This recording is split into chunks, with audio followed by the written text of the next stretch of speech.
Auto taxi tempo drivers union CITU Palakkad ജില്ലാ സമ്മേളനം August 12 Cherpulassery Chaitanya convention സെന്ററിൽ സജ്ജമാക്കിയ സഖാവ് ആനത്തലവട്ടം ആനന്ദൻ നഗറിൽ നടക്കുമെന്ന് സ്വാഗത സംഘം ഭാരവാഹികൾ ചെറുപ്പളശ്ശേരിയിൽ വിളിച്ചു ചേർത്ത വാർത്താ സമ്മേളനത്തിൽ അറിയിച്ചു.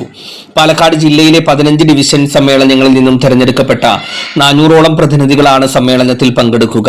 രാവിലെ 10 മണിക്ക് യൂണിയൻ ജില്ലാ പ്രസിഡന്റ് K. ബാബു പതാക ഉയർത്തുന്നതോടെ സമ്മേളന നടപടികൾക്ക് തുടക്കമാവും. Kerala state auto taxi and light motor workers federation CITU സംസ്ഥാന ജനറൽ സെക്രട്ടറി സഖാവ് KS സുനിൽകുമാർ സമ്മേളനം ഉദ്ഘാടനം ചെയ്യും. CITU ജില്ലാ സെക്രട്ടറി M. ഹംസ, CITU ജില്ലാ vice president EN Suresh Babu എന്നിവർ സമ്മേളനത്തെ അഭിവാദ്യം ചെയ്യും.